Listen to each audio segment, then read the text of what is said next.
Fridtjof Schion, Approche du phénomène religieux, chapitre 2, Ambiguïté de l'exotérisme.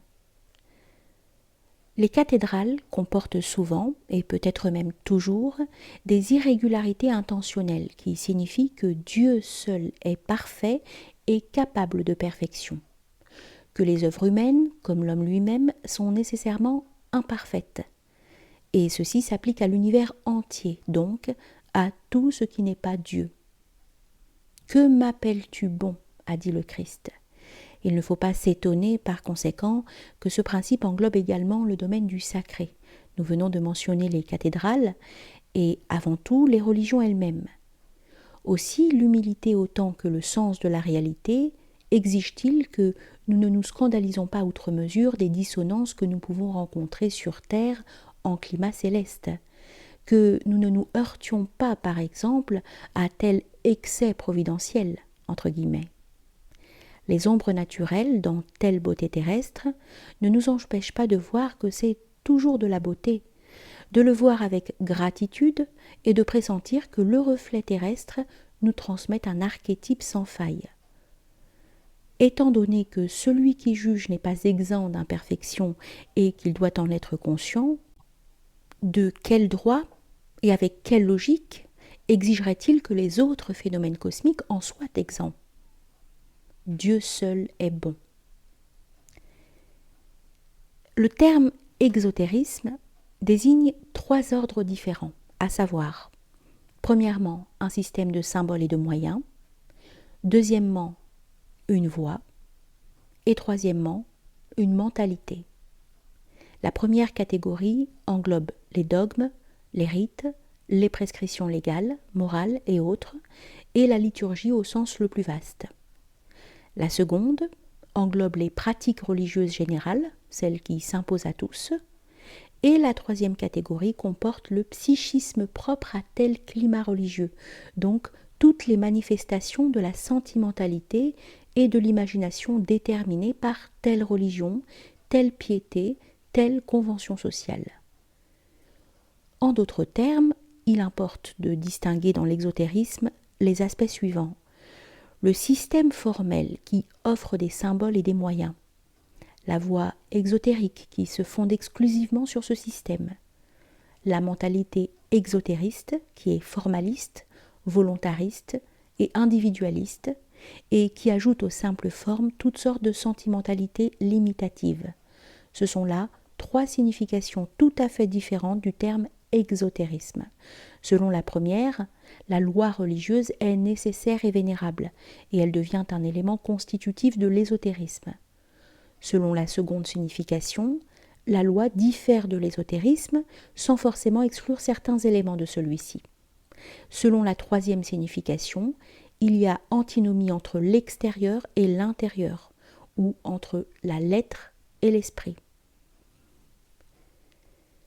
Il est de la plus haute importance de ne pas confondre ces 3 plans, de ne pas perdre de vue notamment que le premier, à savoir le dogme et la loi, est disponible pour l'ésotérisme sous le double rapport de l'interprétation et de la pratique. Pour déterminer si un support spirituel est exotérique ou ésotérique, la question qui se pose est celle de savoir non seulement de quelque forme doctrinale et légale il s'agit, mais aussi qui les accepte et les pratique.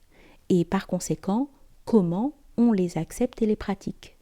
Ne sont exotériques dans le dogme et la loi que les aspects qui, dans leur littéralité, sont limitatifs, mais non les aspects de pur symbolisme et partant d'universalité. Quand, au contraire, il y a d'une part interprétation exclusivement littérale des idées et des symboles, et d'autre part pratique volontariste et sentimentale des rites et des prescriptions, et cet individualisme répond à une conception anthropomorphiste de la divinité, c'est la voie elle-même qui relève de l'exotérisme. Le croyant accomplit ce que la personne divine a ordonné, et il s'abstient de ce qu'elle a prohibé. Il le fait en vue du salut, et sans nécessairement se préoccuper directement de la nature des choses, en ce qui concerne et l'attitude humaine et l'intention divine. Ce que nous venons de dire montre qu'on ne peut pas dissocier entièrement la voie exotérique d'avec la mentalité exotériste. N'empêche que les excès, le pédantisme et le fanatisme notamment, sont indépendants de la pratique religieuse en tant que telle. Celle-ci peut inspirer les tempéraments et comportements humains, mais elle n'en est pas solidaire par définition. C'est trop évident. L'exotérisme dogmatique et légal est d'institution divine. La mentalité exotériste a droit à l'existence aussi longtemps que la piété conjure les abus, mais elle n'a rien de surnaturel. Ces droits coïncident plus ou moins avec ceux de la nature humaine. L'exotérisme dogmatique, nous l'avons relevé plus d'une fois, présente des limitations providentielles, déterminées par sa mission et partant par sa raison d'être. Tout d'abord, il exclut l'idée de la relativité universelle, de Maya, et par conséquent, il ignore les aspects divers et éventuellement antinomiques des choses, aussi bien que les points de vue qui en rendent compte, ce qui revient à dire qu'il s'identifie lui-même à tel point de vue déterminé par tel aspect. Excluant la notion de Maya, l'exotérisme se situe lui-même tout entier en Maya, dont le sommet est le Dieu personnel créateur et légiférant. Paramatma, le suprême soi, ne saurait produire un monde ni fonder une religion. Mais la religion ne saurait être fermée à l'égard de la vérité totale, car Dieu est un, et là où est la divine personne, là est aussi la divine essence. Celle-ci est accessible par l'ésotérisme, précisément, de plein droit et en dépit d'une certaine opposition inévitable de la part de l'encadrement exotérique. Il faut se rendre à l'évidence que la religion extérieure n'est pas désintéressée. Elle veut sauver les âmes, ni plus ni moins, et cela au prix des vérités qui ne servent pas sa sainte stratégie. La sapience, par contre, ne veut que la vérité, et celle-ci coïncide forcément avec nos intérêts ultimes, puisqu'elle coïncide avec le souverain bien. Dans l'hindouisme, comme dans d'autres traditions archaïques, dans la mesure où elles ont gardé une vitalité suffisante, le rapport entre l'exotérisme et l'ésotérisme se présente autrement que dans les religions sémitiques. Est exotérique ce qui n'a qu'une portée sociale, ou ce qui est pris au pied de la lettre, et est ésotérique non ce qui par soi-même relève de la métaphysique pure. L'Advaita Vedanta n'est pas techniquement un ésotérisme, mais ce qui, pour des raisons quelconques, sociales surtout, doit être tenu secret. L'hindouisme, comme d'ailleurs les religions de l'Europe antique, n'est pas exclusivement intéressé au salut des âmes. Certes, il entend empêcher les hommes de tomber en enfer, mais il les abandonne à la transmigration, ce qui en langage monothéiste revient au même. Chez les Européens antiques, Grecs, Romains, Celtes, Germains, seuls les initiés vont au paradis, éventuellement aussi les héros, qui leur sont alors assimilés. Les autres demeurent dans les ténèbres, dans quelque Hadès souterrain, lequel combine pratiquement l'état des éléments psychiques périssables avec cette grande inconnue qu'est la transmigration à travers des états non humains et extraterrestres. Aussi, le reproche de paganisme de la part des religions sémitiques n'est-il pas tout à fait injustifié, sauf bien entendu à l'égard des initiés, des platoniciens, des védantins. Mais il ne suffit pas de constater les différences, voire les divergences, entre les perspectives religieuses et leur structure exo-ésotérique. Notre besoin de causalité exige essentiellement la connaissance des causes, lesquelles résultent a priori de la réfraction de la lumière divine dans les ténèbres cosmiques. La descente, tenzil, du Coran, signifie que la volonté ordonnatrice du Dieu personnel, du principe qui, au contact de Maya, se personnalise, donc se limite, en vertu du rayonnement universel déterminé par la nature même du souverain bien, que la volonté ordonnatrice de Dieu, disons-nous, entre dans une âme collective déterminée par tel facteur ratio et ethnique. Et elle y entre avec des intentions temporelles aussi bien que spatiales, c'est-à-dire visant les destins eschatologiques aussi bien que les situations sociales immédiates. La succession et l'avenir d'outre-tombe, aussi bien que la simultanéité et la cité terrestre. En descendant dans une âme collective, la parole divine se réfracte dans les possibilités de cette âme. Elle se judaïse, s'arabise, s'hindouise ou se mongolise, suivant les cas. Et en se faisant humaine, elle ne peut pas demeurer sous tout rapport ou dans chaque modalité, dans sa majesté et beauté originelle. L'humain exige le petit et l'ambigu et ne peut vivre sans lui. Mais la grandeur, la transcendance et l'harmonie sans mélange subsistent toujours dans la substance surnaturelle de la parole révélée. Le Christ est vrai homme et vrai Dieu. Il en va de même pour toute révélation.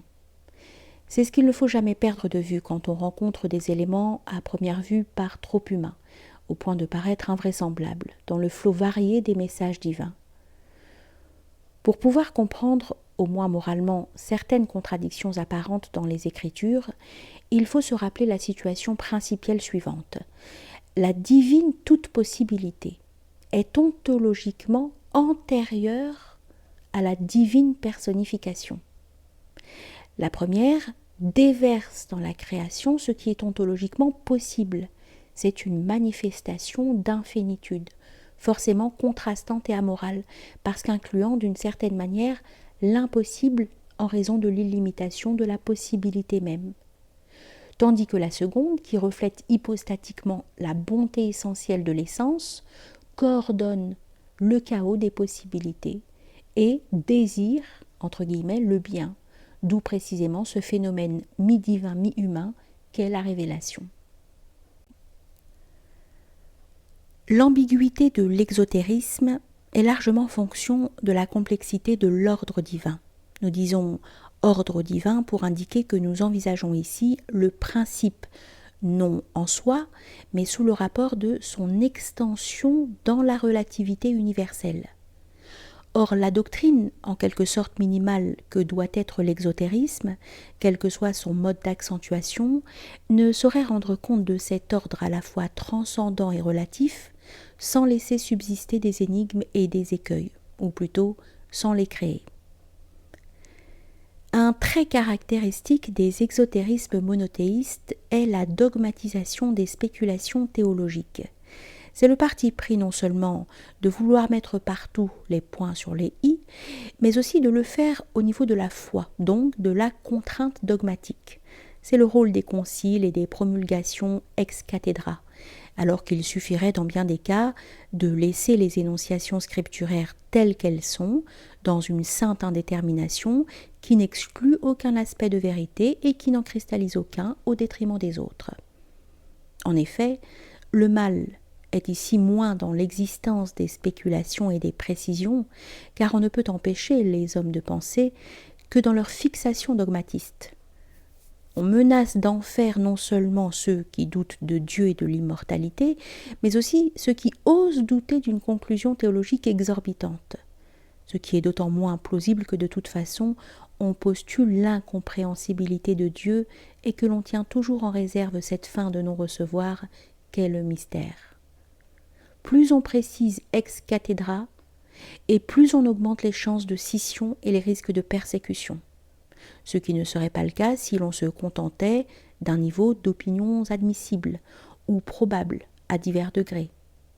Il n'y a pas lieu d'objecter que les purs métaphysiciens en font autant, car ce n'est pas l'action d'expliquer ou de préciser qui est en cause ici, mais le caractère formaliste et partant limitatif de la précision, et surtout la dogmatisation contraignante qui s'y ajoute, celle-ci n'entrant en aucune manière dans les intentions et fonctions de la connaissance pure et désintéressée.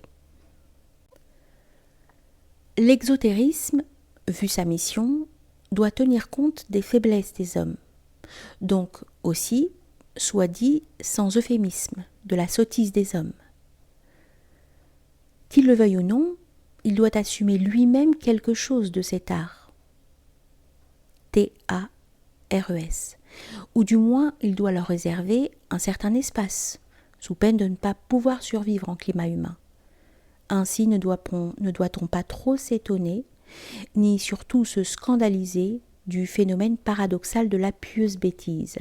Il est vrai que ce phénomène est loin d'être inoffensif, puisqu'il affecte parfois le domaine canonique, mais il ne peut pas ne pas être, puisque la religion s'adresse à tous, et que tous doivent pouvoir se reconnaître en elle, s'il est permis de s'exprimer ainsi.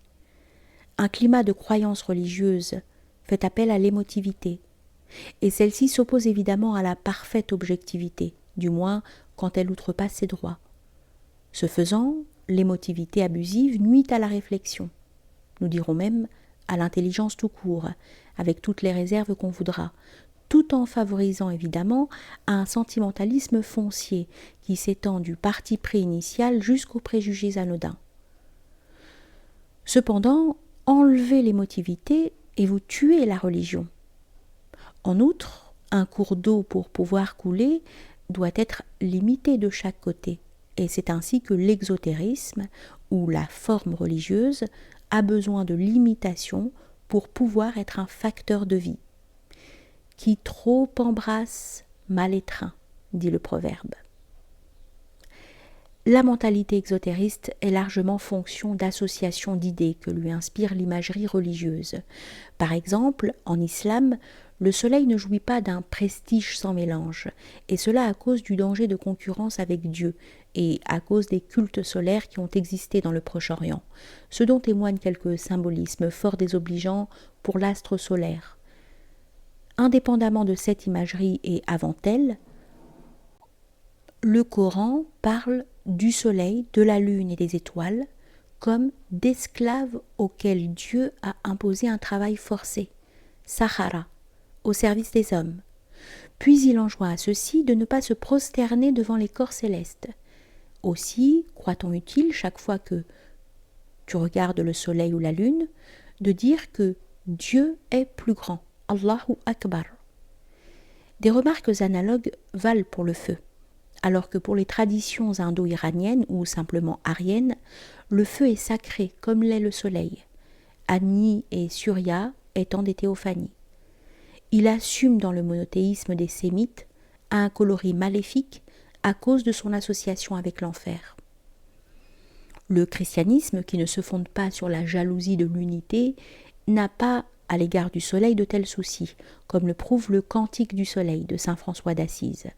Pour le chrétien, il est trop évident que l'astre du jour n'est pas Dieu, ou qu'il n'est pas le Christ.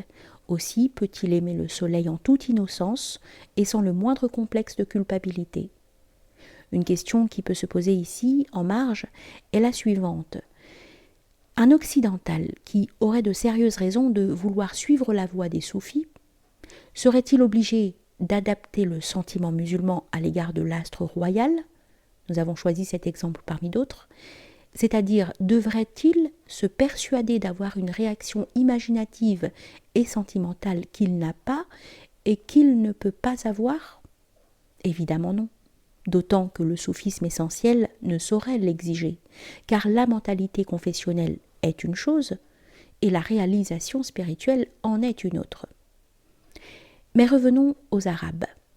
Par une curieuse dérogation à la sensibilité que nous avons décrite, les expressions « soleil des princes » Shams el-Umara, « soleil des savants » Shams el-Ulama, « soleil de la direction spirituelle » Shams el-Huda, et d'autres sont des titres honorifiques.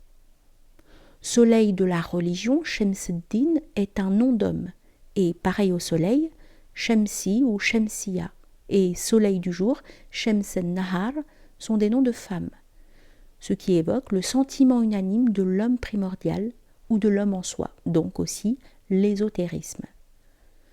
Du reste, quand le Coran déclare que Dieu est la lumière des cieux et de la terre, sourate la lumière, il est impossible que, selon la nature des choses, le soleil soit tout à fait exclu de cette hiérarchie, bien qu'aucun musulman ne puisse le reconnaître, sauf éventuellement en climat ésotérique.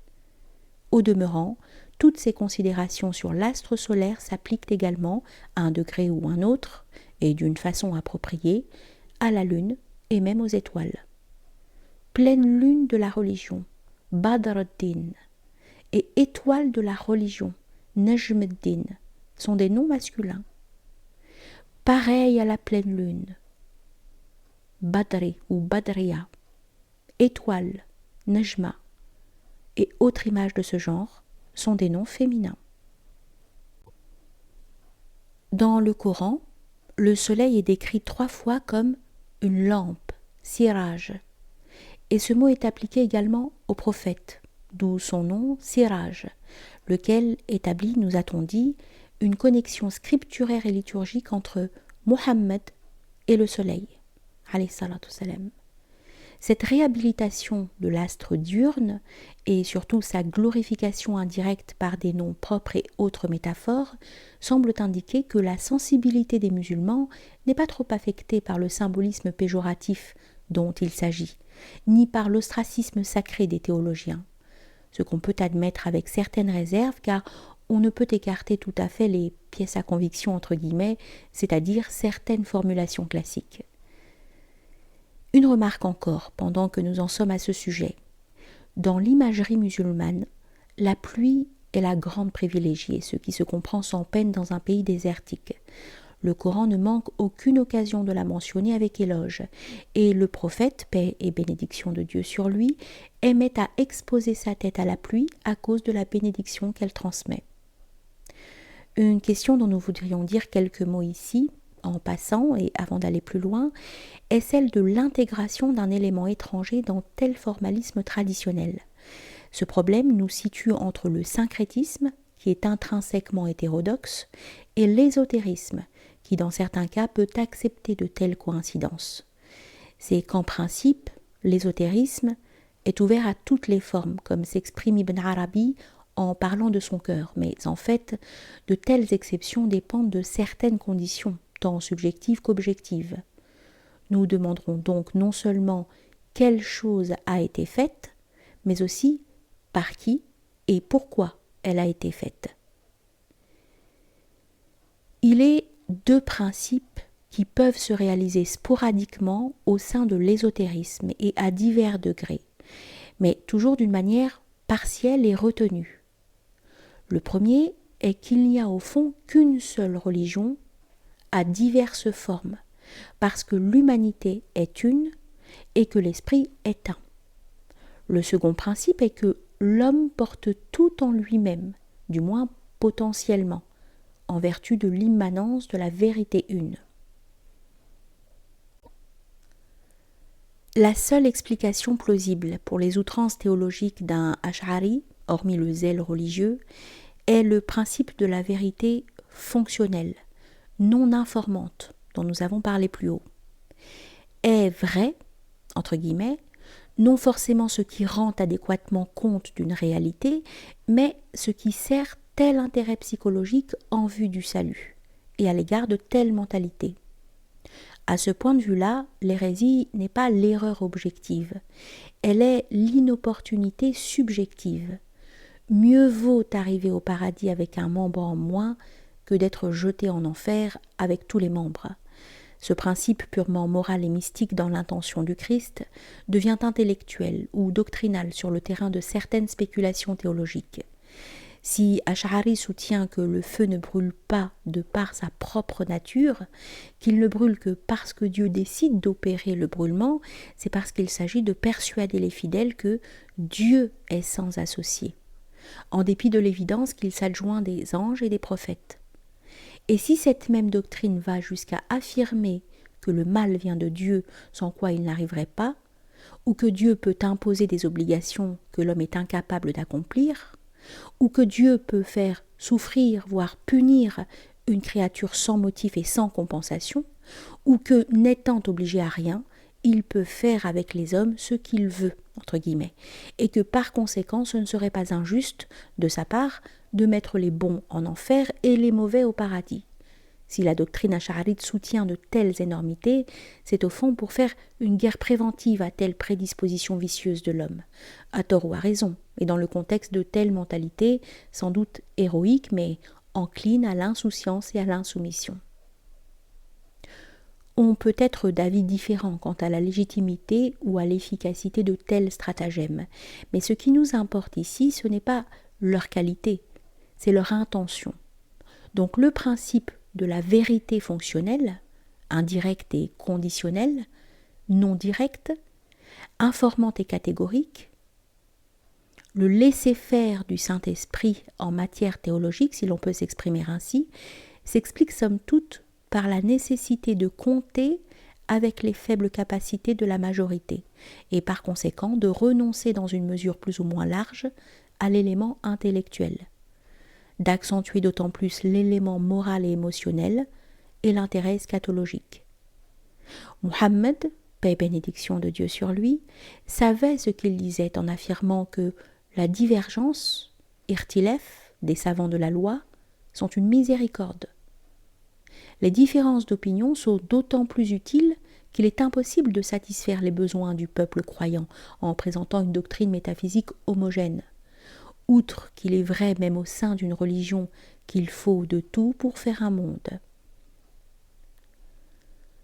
Le polythéisme ni l'idolâtrie ne sauraient entrer dans l'islam, mais ils y entrent malgré tout en ce qu'ils peuvent signifier de positif et partant de légitime. Le polythéisme musulman, entre guillemets, est représenté par les 99 noms de Dieu et l'idolâtrie musulmane, entre guillemets, par la Kaaba et la pierre noire. La Kaaba se prolongeant par la niche de prière dans les mosquées. On objectera que ce ne sont pas là des images, sans doute, mais ce sont néanmoins des objets matériels, des objets situés dans l'espace. Un arbre n'est pas non plus une image, et pourtant l'islam le rangerait parmi les idoles si on priait vers un arbre particulier, intentionnellement et en même temps indépendamment de toute question de direction canonique, de qibla. En bonne logique et en toute rigueur, les musulmans devraient prier en fermant les yeux, ce qu'ils ne font pas, et sans s'occuper d'une direction rituelle. L'abstraction serait alors parfaite, mais en fait ils prient devant une chose visible, le mihrab, et vers une chose visible, la Kaaba.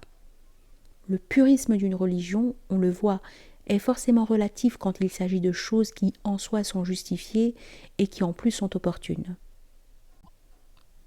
Les musulmans iraniens et indiens, et même certains arabes, ne craignent pas de pratiquer la peinture alors que la sunna la prohibe. Il est vrai qu'il y a divergence sur la question de savoir si les images ne sont interdites que dans le cas des statues qui projettent une ombre, mais le sentiment prédominant des ulémas est nettement hostile à l'art figuratif et n'admet pas d'exception. Ici aussi, il faut prendre en considération le motif de la loi, et c'est la tendance des sémites à l'idolâtrie. Les Ariens n'ont pas cette tendance, ce qui signifie qu'ils ne sont pas idolâtres quand ils rendent un culte à des images. Les hindous, sauf dans des cas de déviation populaire, ne sont pas plus idolâtres au fond que les chrétiens, qui certainement ne le sont pas. En bonne logique, les chrétiens devraient être aussi iconoclastes que les juifs puisqu'ils se fondent sur la Bible. Mais ici, comme dans d'autres cas, c'est l'instinct de la nature des choses qui a prévalu et qui a même donné lieu à certains modes de spiritualité. L'icône sacrement véhicule des grâces et opère des miracles. Ajoutons que la musique, et surtout la danse, entrent dans la même catégorie d'ambiguïté traditionnelle. Mal vus dans l'islam, ces arts n'en sont pas moins pratiqués dans le soufisme, toujours en vertu de la justification profonde que leur confère ce critère universel qu'est la nature des choses.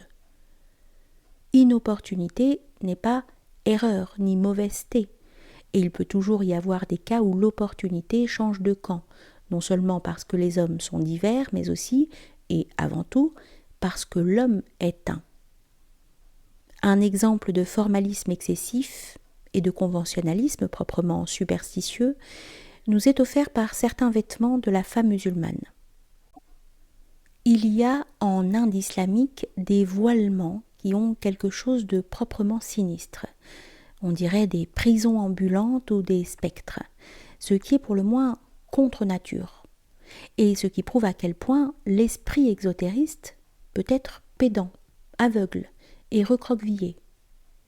Par contre, le voile de la femme marocaine est moralement et esthétiquement plausible.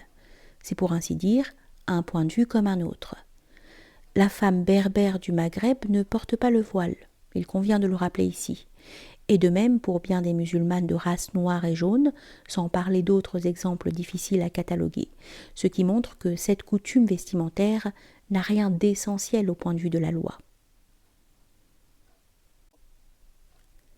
Dans tous les climats de sursaturation formaliste, c'est sporadiquement l'instinct de la nature des choses ou de la norme archétype et primordiale qui reprend le dessus, ce qui, sans relever techniquement de l'ésotérisme, s'apparente néanmoins à son esprit, à la vision désintéressée et universelle du bien et du mal, de l'utile et de l'inutile, du beau et du laid, et aussi, il faut bien le dire, du sérieux et du ridicule, ou de l'humain et du monstrueux, suivant le cas.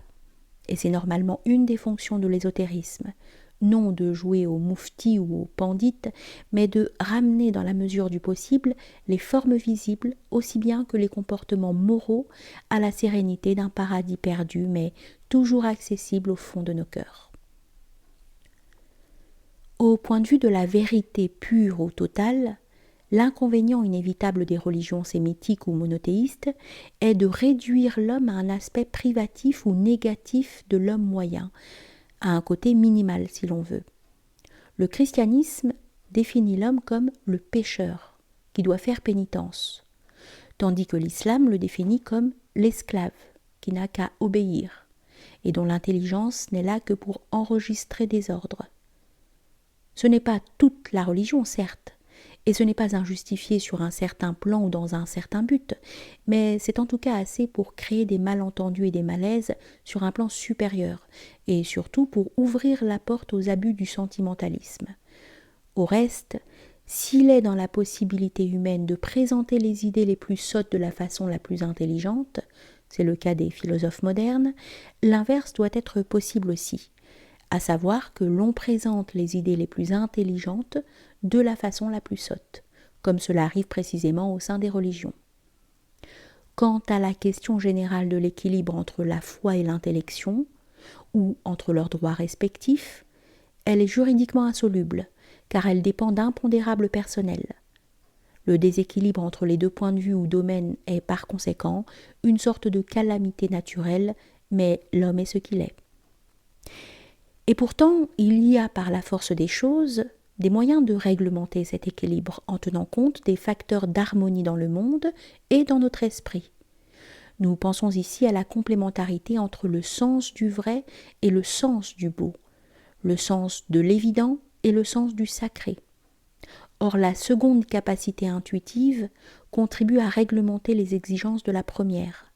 L'homme sage s'abstient parfois de se poser des questions non parce qu'il désespère de son intelligence, mais parce que son sens de la beauté lui impose une limite, non d'obscurité, mais de lumière.